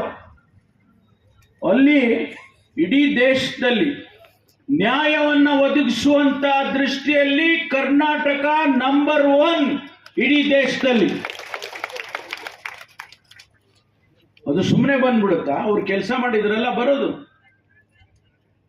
ಇವತ್ತು ನಾನು ಒಂದು ಕಾರ್ಯಕ್ರಮ ಕೊಟ್ಟಿದ್ದೇನೆ, ಮನೆ ಮನೆಗೆ ಪೊಲೀಸ್. ಯಾಕೆ ಕೊಟ್ಟೆ ಅಂದ್ರೆ ನಾನು ಮನೆಗೆ ಕಾಂಗ್ರೆಸ್ ಮಾಡಿದವನು. ನಾನು ಮನೆಗೆ ಕಾಂಗ್ರೆಸ್ ಅಂತ ಮಾಡಿದ್ದೆ ನಾನು ಅಧ್ಯಕ್ಷ ಇದ್ದಾಗ. 2013ರಲ್ಲಿ ಅಧಿಕಾರಕ್ಕೆ ಬರೋದಕ್ಕೆ ಅದು ಒಂದು ಕಾರಣ. ನಮ್ಮ ಕಾರ್ಯಕರ್ತರು ಮನೆಗೂ ಹೋಗಿದ್ರು. ಅದು ನನ್ನ ತಲೆನಲ್ಲಿತ್ತು. ನಮ್ಮ ಪೊಲೀಸ್ನವರಿಗೆ ಯಾಕೆ ಇದನ್ನು ತರಬಾರದು ಅಂತ ಹೇಳಿ ಮನೆಗೆ ಪೊಲೀಸ್. ಇವತ್ತು ಇಡೀ ರಾಜ್ಯದಲ್ಲಿ ಪ್ರತಿಯೊಂದು ಮನೆಗೂ ಕೂಡ ನಮ್ಮ ಪೊಲೀಸ್ನವರು ಭೇಟಿ ಕೊಟ್ಟಿದ್ದಾರೆ. ಇಡೀ ರಾಜ್ಯದಲ್ಲಿ ನಿಮ್ಮಲ್ಲಿ ಬಂದಿಲ್ಲ ಅಂತ ಹೇಳಿದ್ರೆ ನೀವು ಪೊಲೀಸ್ನವ್ರನ್ನ ಕೇಳ್ಬೋದು, ನೀವು ಯಾಕೆ ನಮ್ಮ ಮನೆಗೆ ಬಂದಿಲ್ಲ. ನಿಮಗೂ ಅವರಿಗೂ ಒಂದು ಸಂಬಂಧ ಬೆಳಿಬೇಕು, ಒಂದು ಪ್ರೀತಿ ವಿಶ್ವಾಸ ಬೆಳಿಬೇಕು. ನಿಮ್ಮ ಆ ಬೀದಿಯಲ್ಲಿ ಯಾರಿದ್ದಾರೆ ಅಂತೇಳಿ ನಮ್ಮ ಪೊಲೀಸ್ನವರಿಗೆ ಗೊತ್ತಿದ್ರೆ ಯಾರು ಅಪರಾಧ ಮಾಡೋರಿದ್ರು ಗೊತ್ತಾಗುತ್ತೆ, ಯಾರು ಒಳ್ಳೆಯವರಿದ್ರು ಗೊತ್ತಾಗುತ್ತೆ, ಎಲ್ಲವೂ ಕೂಡ ತಿಳಿಯುತ್ತೆ ಅಂತೇಳಿ ಆ ಮನೆಗೆ ಪೊಲೀಸ್ ಅನ್ನುವಂಥದ್ದನ್ನ ಮಾಡಿದ್ದೇನೆ. ಅದೇ ರೀತಿ ಇನ್ನೂ ಅನೇಕ ಕೆಲಸಗಳನ್ನು ಮಾಡಿ ಇವತ್ತು ಪೊಲೀಸ್ ಇಲಾಖೆ ಒಂದು ಸುಭದ್ರವಾಗಿರ್ತಕ್ಕಂಥ ಇಲಾಖೆ. ನಾನು ಅವರಿಗೆ ಭರವಸೆ ಕೊಟ್ಟಿದ್ದೇನೆ. ಮುಖ್ಯಮಂತ್ರಿಗಳಿಗೆ ಮಾತನಾಡಿ ಏನು ಇನ್ನೂ ಕೂಡ ಖಾಲಿ ಇರ್ತಕ್ಕಂಥ ಹುದ್ದೆ 15,000 ಹುದ್ದೆಗಳು ಖಾಲಿ ಇದ್ದಾವೆ. ನಾನು ಈ ಬಾರಿ ಕನಿಷ್ಠ 10,000 ಆದರೂ ನಾನು ಈಗ ತುಂಬುತ್ತೇನೆ, ಬಿಡೋದಿಲ್ಲ. ಈ ಬಜೆಟ್ನಲ್ಲಿ ಮಾನ್ಯ ಮುಖ್ಯಮಂತ್ರಿಗಳಿಗಾಗಲೇ ಹೇಳಿದ್ದೇನೆ, ನಾನು 10,000 ಆದರೂ ನಾನು ತುಂಬುತ್ತೇನೆ. ಸಬ್ ಇನ್ಸ್ಪೆಕ್ಟರ್ ರೆಕ್ರೂಟ್ ಮಾಡಬೇಕು. ನಾನು ಯಾರನ್ನು ಟೀಕೆ ಮಾಡಕ್ ಹೋಗೋದಿಲ್ಲ. ಹಿಂದಿನ ಸರ್ಕಾರದಲ್ಲಿ ಪೊಲೀಸ್ ಸ್ಕ್ಯಾಮ್ ಆಯ್ತು, PSI ಸ್ಕ್ಯಾಮ್ ಆಯ್ತು, 545 ಜನ ಸಬ್ ಇನ್ಸ್ಪೆಕ್ಟರ್ ಆಗೋದು ನಿಂತೋಯ್ತು, ಕೋರ್ಟಿಗೆ ಹೋಯ್ತು. ಕಳೆದ 5 ವರ್ಷ ಒಬ್ಬ ಸಬ್ ಇನ್ಸ್ಪೆಕ್ಟರ್ನ ನಾವು ರೆಕ್ರೂಟ್ ಮಾಡೋದಕ್ಕೆ ಸರ್ಕಾರದಲ್ಲಿ ಆಗಲಿಲ್ಲ. ಆದರೆ ಈ ವರ್ಷ ಅದನ್ನೆಲ್ಲ ಬಗೆಹರಿಸಿ 900 ಜನ ಸಬ್ ಇನ್ಸ್ಪೆಕ್ಟರ್ನ ನೇಮಕ ಮಾಡಿದ್ದೇನೆ. ಇವತ್ತು ಅವರೆಲ್ಲ ಟ್ರೈನಿಂಗ್ ಅಲ್ಲಿದ್ದಾರೆ. ಬಹುಶಃ ಇನ್ನೊಂದು 2-3 ತಿಂಗಳಲ್ಲಿ ಅವರು ಫೀಲ್ಡಿಗೆ ಬರ್ತಾರೆ. ಅವಶ್ಯಕತೆ ಯಾಕಿದೆ? ಪೊಲೀಸಿನ ಅವಶ್ಯಕತೆ ಯಾಕಿದೆ? ಇವತ್ತು ಆಧುನಿಕತೆ ಅನೇಕ ಸವಾಲುಗಳನ್ನು ನಮ್ಮ ಮುಂದೆ ಎಸೆಯುತ್ತಾರೆ. ಒಂದು ಕಡೆ ಟೆಕ್ನಾಲಜಿ ಆಗಿದೆ, ಈಗ ತಾನೇ ಆರ್ಟಿಫಿಷಿಯಲ್ ಇಂಟೆಲಿಜೆನ್ಸ್ ಅಂತೇಳಿ ಇವತ್ತು ಅದು ಕೂಡ ಹೊಸದಾಗಿ ಆವಿಷ್ಕಾರ ಬರ್ತಾ ಇದೆ. ಅದಕ್ಕೆ ನಮ್ಮವ್ರು ತಯಾರಾಗಬೇಕು. ಅವರಿಗೆಲ್ಲ 1,10,000 ಜನ ಪೊಲೀಸ್ನವರು ಸೈಬರ್ ಟ್ರೈನಿಂಗ್ ಅನ್ನ ಮಾಡಿಸ್ತೇನೆ, ಈಗಾಗಲೇ ಅದನ್ನ ಪ್ರಾರಂಭ ಮಾಡಿದೆ. ಯಾವ ಭಾಷೆ ಇರ್ಬೋದು, ಇಂಗ್ಲಿಷ್ ಇರ್ಬೋದು, ಕನ್ನಡ ಇರ್ಬೋದು, ಆದರೆ ಪ್ರತಿಯೊಬ್ಬ ಕಾನ್ಸ್ಟೇಬಲ್ಗೂ ಕೂಡ ಸೈಬರ್ ಟ್ರೈನಿಂಗ್ ಅನ್ನ ಕೊಡ್ತಕ್ಕಂಥ ಕೆಲಸ ನಮ್ಮ ಸರ್ಕಾರದಲ್ಲಿ ನಾವು ಮಾಡ್ತೇವೆ. ಆದ್ರಿಂದ ಸ್ನೇಹಿತರೆ, ಪೊಲೀಸ್ ಅನ್ನತಕ್ಕಂಥದ್ದು ಜನಸ್ನೇಹಿಯಾಗಿರ್ಬೇಕು. ಜನಗಳಿಗೆ ಪೊಲೀಸ್ ಅನ್ನುವಂತ ಒಂದು ಅಭಿಮಾನ ಬರಬೇಕು. ಕಾನೂನು ಮುರಿಯೋನಿಗೆ ಅದು ಬೇರೆ ವಿಚಾರ. ಮರ್ಡರ್ ಮಾಡಿದವನಿಗೆ ಸ್ನೇಹತ್ವ ಮಾಡಕ್ಕಾಗುತ್ತಾ? ಮರ್ಡರ್ ಮಾಡಿದವನಿಗೆ ಸ್ನೇಹಿತ ಅಂತ ಹೇಳಕ್ಕಾಗುತ್ತಾ? ಅದು ಕಾನೂನು ನೋಡ್ಕೊಳ್ಳುತ್ತೆ. ಆದರೆ ಸಾಮಾನ್ಯ ಜನ, ಬೀದಿಯಲ್ಲಿರೋನನ್ನ ನಾವು ಸ್ನೇಹತ್ವದಿಂದ, ಸ್ನೇಹ ಭಾವನೆಯಿಂದ ಕಾಣದೆ ಹೋದ್ರೆ ಅದು ಸರಿ ಹೋಗೋದಿಲ್ಲ ಸಮಾಜದಲ್ಲಿ ಅಂತೇಳಿ ಜನಸ್ನೇಹಿ ಪೊಲೀಸ್ ಆಗಬೇಕು ಅಂತ ಹೇಳಿ ನಾನು ಈಗಾಗಲೇ ಹೇಳಿದೆ. ಆದ್ರಿಂದ ಪೊಲೀಸ್ ಇಲಾಖೆ ಇವತ್ತು ರಾಜ್ಯದಲ್ಲಿ ಸಮರ್ಥವಾಗಿ ಕೆಲಸ ಮಾಡ್ತಾ ಇದೆ, ಮುಂದೆಯೂ ಕೂಡ ಮಾಡುತ್ತೆ ಅಂತೇಳಿ ವಿಶ್ವಾಸ ನನಗಿದೆ. ಒಳ್ಳೊಳ್ಳೆ ಆಫೀಸರ್ಸ್ ಇದ್ದಾರೆ, ಯಾರು ಒಬ್ರು ಬ್ಲ್ಯಾಕ್ ಶೀಪ್ಸ್ ಇರ್ತಾರೆ, ನಾವೇನ್ ಮಾಡೋದಕ್ಕಾಗೋದಿಲ್ಲ. ಎಲ್ಲ ಕ್ಷೇತ್ರದಲ್ಲಿ ಇದ್ದಾಗೆ ಪೊಲೀಸ್ ಇಲಾಖೆಯಲ್ಲಿ ಯಾರೋ ಒಬ್ಬ ಬ್ಲ್ಯಾಕ್ ಶೀಪ್ ಇರ್ತಾರೆ. ಆದರೆ ಕಾನೂನಿನ ಪ್ರಕಾರ ಅವರಿಗೆ ಆಗುವಂತ ಶಿಕ್ಷೆ ಹಾಗೆ ಇರುತ್ತೆ ಅನ್ನುವಂಥ ಮಾತನ್ನ ಈ ಸಂದರ್ಭದಲ್ಲಿ ಹೇಳ್ತೇನೆ. ಸ್ನೇಹಿತರೆ, 2023ರಲ್ಲಿ ನಾವು ಚುನಾವಣೆಗೆ ನಿಮ್ಮ ಹತ್ರ ಬಂದ್ವಿ. ತಾವೆಲ್ಲ ಆಶೀರ್ವಾದ ಮಾಡಿದ್ವಿ, ರೂಪಮ್ಮನಿಗೆ ಆಶೀರ್ವಾದ ಮಾಡಿದ್ವಿ, ನಾರಾಯಣ ಸ್ವಾಮಿಗೆ ಆಶೀರ್ವಾದ ಮಾಡಿದ್ವಿ. ಸರ್ಕಾರ ಬಂತು ನಮ್ದು. 2023 ಚುನಾವಣೆಗೆ ಹೋಗುವಂತ ಸಂದರ್ಭದಲ್ಲಿ ಪ್ರಣಾಳಿಕೆ ಬರೆಯುವ ಜವಾಬ್ದಾರಿ ನನಗೆ ಕೊಟ್ಟರು ನಮ್ಮ ಪಕ್ಷದವರು. ಆ ಪ್ರಣಾಳಿಕೆಯನ್ನ ತಯಾರು ಮಾಡುವಾಗ ಅನೇಕ ಚರ್ಚೆಗಳನ್ನ ಮಾಡಿ ತಯಾರು ಮಾಡಿದ್ರು. 5 ಗ್ಯಾರಂಟಿಗಳನ್ನು ನಿಮ್ಮ ಮುಂದೆ ತಂದಿಟ್ಟು ನಾವು ಆ ಪಿಂಕ್ ಕಾರ್ಡ್ ಅನ್ನ ಕೊಟ್ಟು ನಿಮಗೆ ಚುನಾವಣೆ ಟೈಮ್ನಲ್ಲಿ ಅದನ್ನೆಲ್ಲ ಬಿಸಾಕಿದ್ರು ಬಹಳ ಜನ. ಪ್ರತಿಯೊಂದು ಮನೆಗೂ ಆ ಪಿಂಕ್ ಕಾರ್ಡ್ ಕೊಡಬೇಕು ಅಂತೇಳಿ ನಾವು ನಮ್ಮ ಕಾರ್ಯಕರ್ತರಿಗೆ, ಮುಖಂಡರಿಗೆ ಹೇಳಿದೋ. ಜನ ನಂಬಲಿಲ್ಲ. ಇವರೆಲ್ಲಿ ಕೊಡಕ್ಕಾಗುತ್ತೆ, 2,000 ರೂಪಾಯಿ ಇವರೆಲ್ಲಿ ಕೊಡಕ್ಕಾಗುತ್ತೆ, ಈ ರೀತಿ ವಿರೋಧ ಪಕ್ಷದವರು ಟೀಕೆ ಟಿಪ್ಪಣಿ ಮಾಡಿದ್ರು. ಇವತ್ತು ಕೋಟ್ಯಾಂತರ ಜನರಿಗೆ ಕರ್ನಾಟಕ ಸರ್ಕಾರ, ಸಿದ್ದರಾಮಯ್ಯನ ಸರ್ಕಾರ ಕೋಟ್ಯಾಂತರ ಜನರಿಗೆ ಕೋಟ್ಯಾಂತರ ರೂಪಾಯಿಯನ್ನ ನಾವು ಇವತ್ತು ಕೊಟ್ಟಿದ್ದೇವೆ. ಆ ತಾಯಂದಿರು ಕೂತಿದಾರಲ್ಲಿ, ತಿಂಗಳಿಗೆ 2,000 ರೂಪಾಯಿ ಕೊಡ್ತೇವೆ. ಆ 2,000 ರೂಪಾಯಿ ಯಾರೋ ಹಣ ಇರೋರಿಗೆ ಉಪಯೋಗ ಇಲ್ಲದೆ ಇರಬಹುದು. ಯಾರು ಕೂಲಿ ಮಾಡ್ತಾರೆ, ಯಾರು ಬೇರೆ ಮನೆಯಲ್ಲಿ ಹೋಗಿ ಕೆಲಸ ಮಾಡ್ತಾರೆ, ಆ ಹೆಣ್ಣು ಮಗಳಿಗೆ 2,000 ರೂಪಾಯಿ ಬಹಳ ದೊಡ್ಡ ಹಣ. ಆ ತಾಯಿಯಂದಿರು ಕೂಡಿಟ್ಕೊಂಡು ಮಕ್ಕಳನ್ನ ವಿದ್ಯಾಭ್ಯಾಸ ಮಾಡಿಸಿದ್ದಾರೆ. ಒಬ್ಬ ತಾಯಿ ಕಂಪ್ಯೂಟರ್ ಕೊಡಿಸಿದ್ದಾಳೆ ಕೂಡಿಟ್ಕೊಂಡು, ಕಾಲೇಜ್ ಫೀಸ್ ಕಟ್ಟಿದ್ದಾಳೆ. ನಮ್ಮ ಉದ್ದೇಶ ಯಾರು ಹಣವಂತರಿದ್ದಾರೆ ಅವರಿಗೆಲ್ಲ ನಮ್ಮ ಕೊಡೋದು ಉದ್ದೇಶ, ಯಾರು ಬಡವರಿದ್ದಾರೆ ಅವರಿಗೆ ಕೊಡುವಂತ ಉದ್ದೇಶದಿಂದ ನಾವು ಕೊಟ್ಟಿದ್ದೇವೆ. ವಿದ್ಯಾರ್ಥಿಗಳಿಗೆ ಗ್ರಾಜ್ಯುಯೇಟ್ಸ್ ಆದ್ಮೇಲೆ ಅವ್ರಿಗೆ ಕೆಲಸ ಸಿಗ್ಬೇಕು, ಅಲ್ಲಿಯವರೆಗೂ ನಾವು ನಿಮ್ಮನ್ನು ನೋಡ್ಕೊಳ್ತೀವಪ್ಪ, 1 ವರ್ಷ ನಿಮ್ಮನ್ನು ನೋಡ್ತೇವೆ ಅಂತೇಳಿ ಅವರಿಗೆ ವಿದ್ಯಾಸಿರಿಯನ್ನು ಕೊಟ್ಟಿದ್ದೇವೆ, ಅಕ್ಕಿ ಹೆಚ್ಚು ಕೊಟ್ಟಿದ್ದೇವೆ. ಆ ತಾಯಂದ್ರು ಊರು ಬಿಟ್ಟು ಇನ್ನೊಂದು ಊರಿಗೆ ಹೋದವರಲ್ಲ, ಯಾಕೆಂದ್ರೆ ಗಂಡದಿರು ದುಡ್ಡೇ ಕೊಡಲ್ವಲ್ಲ, ಅದಕ್ಕಾಗಿ ನಾವು ಅವರಿಗೆ ಬಸ್ಸಲ್ಲಿ ಓಡಾಡಿ ಫ್ರೀಯಾಗಿ ಅಂತ ಕೊಟ್ಟಿದ್ದೇವೆ. ಬಹುಶಃ ಅವರು ಈ ಸುತ್ತಮುತ್ತ ಇರೋ ದೇವಸ್ಥಾನಗಳಿಗೆ ಒಂದನ್ನು ಬಿಟ್ಟಿಲ್ಲ ಅನ್ಕೊಳ್ತೀನಿ. ಎಲ್ಲರೂ ಓಡಾಡ್ತಾರೆ, ಬಹಳ ಸಂತೋಷದಿಂದ ಓಡಾಡ್ತಾರೆ. ನಮ್ಮ ಸರ್ಕಾರದ ಬದ್ಧತೆ ಆ ಜನರನ್ನ ಬುದ್ಧಿವಂತರನ್ನು ಮಾಡಬೇಕು, ಆರ್ಥಿಕ ಶಕ್ತಿಯನ್ನು ಅವ್ರಿಗೆ ಕೊಡಬೇಕು ಅಂತೇಳಿ ನಾವು ಆ ಜನರ ದೃಷ್ಟಿ ಇಟ್ಕೊಂಡು 5 ಗ್ಯಾರಂಟಿಯನ್ನು ಕೊಟ್ಟಿದ್ದೇವೆ. ಟೀಕೆ ಮಾಡೋರು ಇರ್ತಾರೆ, ವಿರೋಧ ಪಕ್ಷದವರು ಟೀಕೆ ಮಾಡ್ತಾರೆ, ಈ ಹಣ ಕೊಟ್ಟಿದ್ದು ಬೇರೆ ಕೆಲಸಗಳೆಲ್ಲ ನಿಂತೋಗಿದ್ದಾವೆ. ಒಂದು ಮಾತನ್ನ ನಮ್ಮನ್ನ ಟೀಕೆ ಮಾಡೋರಿಗೆ ಹೇಳೋದಕ್ಕೆ ಬಯಸ್ತೇನೆ, ನಾವು ಯಾವ ಕೆಲಸ ನಿಲ್ಲಿಸಿಲ್ಲ. ಹೇಳಿ, ಯಾವ ಕೆಲಸ ನಿಲ್ಲಿಸಿದ್ದೀವಿ? ಯಾವ ನೀರಾವರಿ ಕೆಲಸ ನಿಲ್ಲಿಸಿದ್ದೀವಿ? ಇವತ್ತು ರೂಪಮ್ಮ ಹೇಳಿದ್ರು, ಈಗ ಅಂಬೇಡ್ಕರ್ದು ಅದೇನಮ್ಮ ಕೇಂದ್ರ, ಜ್ಞಾನ ಕೇಂದ್ರ, ಅಂಬೇಡ್ಕರ್ ಜ್ಞಾನ ಭಂಡಾರವನ್ನ ಇಲ್ಲಿಗೆ ಮಾಡ್ತಾ ಇದ್ದಾರೆ. ನಾನು ಇಳಿದು ಕಾರ್ ಇಳಿದು ನೋಡ್ಕೊಂಡು ಬಂದೆ. 8 ಎಕರೆ ಭೂಮಿನಲ್ಲಿ ಸುಮಾರು 15 ಕೋಟಿ ಖರ್ಚು ಮಾಡಿ ಅಂಬೇಡ್ಕರ್ ವಿಚಾರಧಾರೆಗಳನ್ನು ತಿಳಿಸೋದಕ್ಕೆ ಅವರು ಮಾಡ್ತಿದ್ದಾರೆ. ಹಾಗಾದ್ರೆ ಸರ್ಕಾರ ದುಡ್ಡಿಂದ ಇದ್ರೆ ಇದು ಮಾಡಕ್ಕಾಗ್ತಿತ್ತ? ನೀರಾವರಿ ಯೋಜನೆಗಳನ್ನ ಮಾಡ್ತಾ ಇದ್ದೇವೆ, ನಮ್ಮ ಹತ್ರ ದುಡ್ಡಿಂದ ಇದ್ರೆ ಮಾಡಕ್ಕಾಗ್ತಿತ್ತ? ಶಾಲಾ ಕಾಲೇಜುಗಳಲ್ಲಿ ಮಕ್ಕಳಿಗೆ ಹಾಸ್ಟೆಲ್ಗಳು ಕಟ್ತಾ ಇದ್ದೀವಿ, ದುಡ್ಡಿಂದ ಇದ್ರೆ ಮಾಡಕ್ಕಾಗ್ತಿತ್ತ?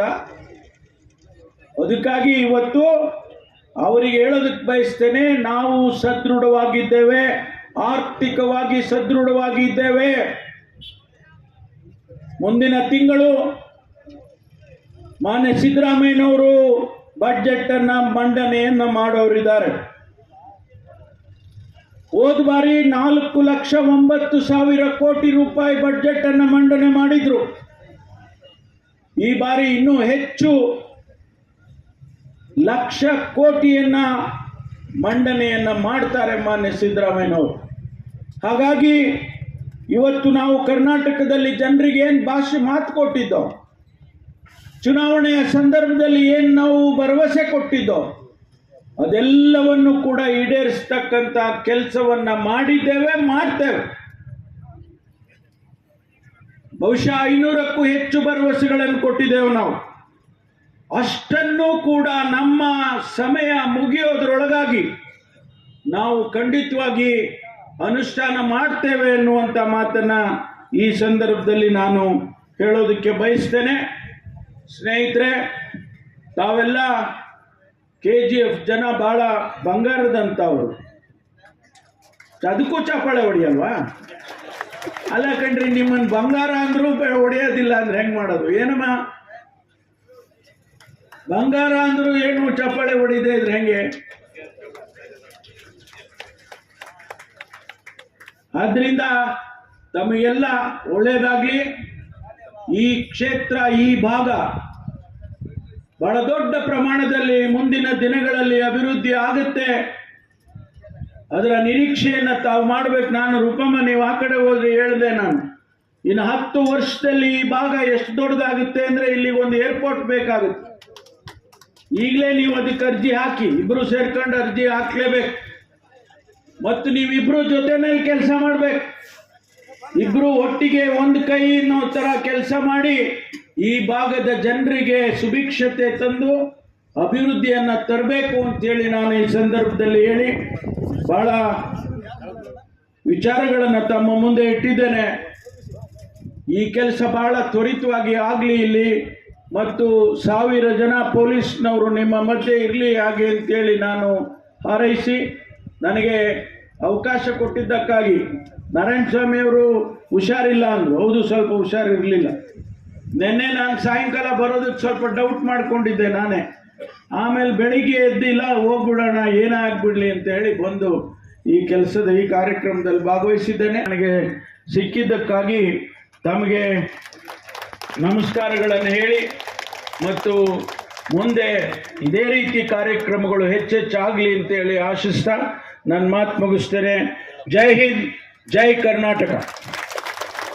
ಆ ಯೂನಿಫಾರ್ಮ್ ಗತ್ತ ಅಂತ ಹಾಗೆ ಇವತ್ತು ನಾವು ಯೋಚನೆ ಮಾಡಿ ಒಂದು 10 ಜನ ಪೊಲೀಸರು 2,000 ಜನ ಕಂಟ್ರೋಲ್ ಮಾಡ್ತಾರೆ ಅಂದ್ರೆ ನಮ್ಮಲ್ಲಿ ಇವತ್ತು ಸಾವಿರಾರು ಪೊಲೀಸ್ನವರ ಕುಟುಂಬಗಳು, ಟ್ರೈನಿಂಗ್ ಸೆಂಟರ್, ಅವರ ಬಟಾಲಿಯನ್ ಇಲ್ಲಿರುತ್ತೆ ಅಂದ್ರೆ ಬರ್ತಕ್ಕಂಥ ಇನ್ವೆಸ್ಟರ್ಸ್ಗೆ ಧೈರ್ಯ ಬರುತ್ತಾ ಬರಲ್ವಾ ಅಲ್ವಾ? ಅವ್ರಿಗೊಂದು ಧೈರ್ಯ, ಪರವಾಗಿಲ್ಲಪ್ಪ ಬಂಗಾರಪೇಟೆ KGF ಅಲ್ಲಿ ಕೆರೆಗಳು ನೀರು ಕೊಡ್ತಾರೆ, ಬೇಟ್ಮಾಳ ಕೆರೆ ನೀರು ಕೊಡ್ತಾರೆ, ನೀರಿನ ಸಮಸ್ಯೆ ಇಲ್ಲ, ಜೊತೆಗೆ ಪೊಲೀಸ್ ಸಪೋರ್ಟ್ ಇದೆ, ಒಳ್ಳೆ ವಾತಾವರಣವಿದೆ, ಇಲ್ಲಿ ಕಾರ್ಮಿಕರು ಸಿಗ್ತಾರೆ. ಈ ಉದ್ದೇಶದಿಂದ ಹಿಂದೆ ನಾವು ಕಂಡಾಗೆ ಸುಮಾರು 100 ವರ್ಷಗಳ ಅವಧಿಯಲ್ಲಿ ಈ ಮೈನಿಂಗ್ ಏನು ಗತವೈಭವ ಬಂದಿತ್ತು, ಆ ಗತವೈಭವ ನನಗೆ ವಿಶ್ವಾಸ ಇದೆ ಖಂಡಿತವಾಗ್ಲೂ ಕೂಡ ಮರುಕಳಿಸಬೇಕಾಗ್ತದೆ. ಈ ನಿಟ್ಟಿನಲ್ಲಿ ನಾವೆಲ್ಲ ಕೂಡ ಶಕ್ತಿ ಮೀರಿ ಕೆಲಸ ಮಾಡ್ತಾ ಇದ್ದೀವಿ. ನಮಗೆ ಬೆನ್ನೆಲುಬಾಗಿ ಈ ರಾಜ್ಯದ ಮುಖ್ಯಮಂತ್ರಿ ಆಗಿರ್ತಕ್ಕಂಥ ಸಿದ್ದರಾಮಣ್ಣ ಅವರು, ಉಪಮುಖ್ಯಮಂತ್ರಿ ಆಗಿರ್ತಕ್ಕಂಥ DK ಶಿವಕುಮಾರ್ ಅವರು, ಉಸ್ತುವಾರಿ ಮಂತ್ರಿಗಳಾಗಿರ್ತಕ್ಕಂಥ ಬೈದ್ಯ ಸುರೇಶ್ ಅವರು, ಹೆಚ್ಚಾಗಿ ಹಿರಿಯ ಸಚಿವರುಗಳಾಗಿರ್ತಕ್ಕಂಥ ಗೌರವಾನ್ವಿತ ಪರಮೇಶ್ವರ್ ಸರ್ ಅವರು, MB ಪಾಟೀಲ್ ಮುಂತಾದ ಸಪೋರ್ಟ್ ನಮಗೆಲ್ಲರಿಗೂ ಕೂಡ ಇದೆ. ಮತ್ತು ನಾವು ಅನೇಕ ಜನ ವಿದ್ಯಾವಂತರಿಗೆ ಪರಮೇಶ್ವರ ಕಾಲದಲ್ಲಿ ಇವತ್ತು ಪೊಲೀಸ್ನವರಿಗೆ ಬಡ್ತಿಗಳು ಸಿಕ್ಕಿದೆ. ಯಾವ ಸರ್ಕಾರದಲ್ಲೂ ಕೂಡ ಇಷ್ಟೊಂದು ಬಡ್ತಿಗಳು ಸಿಕ್ಕಿರಲಿಲ್ಲ. ಇವತ್ತು ಬಡ್ತಿಗಳು ಸಿಕ್ಕಿದೆ, ಅಪಾಯಿಂಟ್ಮೆಂಟ್ ಸಿಕ್ಕಿದೆ. ಪಾರದರ್ಶಕವಾಗಿ ಯಾವುದೇ ಪೊಲೀಸ್ ಇಲಾಖೆಯಲ್ಲಿ ಭ್ರಷ್ಟಾಚಾರವನ್ನು ಮಾಡದೆ, 1 ರೂಪಾಯಿ ಕೂಡ ಪಡೆಯದೆ ಪ್ರಾಮಾಣಿಕವಾಗಿ ಯಾರಾದರೂ ಮಂತ್ರಿ ಕೆಲಸ ಮಾಡಿದ್ರೆ ಅದು ಏಕೈಕ ವ್ಯಕ್ತಿ ಸನ್ಮಾನ್ಯ ಶ್ರೀ ಪರಮೇಶ್ವರ್ ಜಿ ಅವರು. ಯಾರ ಸಿದ್ಧ ಭಾಗ್ಯ, ಕೊಡ್ತಕ್ಕಂಥ ಭಾಗ್ಯ, ಕೊಡ್ತಕ್ಕಂಥ 2023 ಚುನಾವಣೆಗೆ ಹೋಗುವಂತ ಸಂದರ್ಭದಲ್ಲಿ ಪ್ರಣಾಳಿಕೆ ಬರೆಯುವ ಜವಾಬ್ದಾರಿ ನನಗೆ ಕೊಟ್ಟರು ನಮ್ಮ ಪಕ್ಷದವರು. ಆ ಪ್ರಣಾಳಿಕೆಯನ್ನ ತಯಾರು ಮಾಡುವಾಗ ಅನೇಕ ಚರ್ಚೆಗಳನ್ನ ಮಾಡಿ ತಯಾರು ಮಾಡಿದ್ರು. 5 ಗ್ಯಾರಂಟಿಗಳನ್ನು ನಿಮ್ಮ ಮುಂದೆ ತಂದಿಟ್ಟು ನಾವು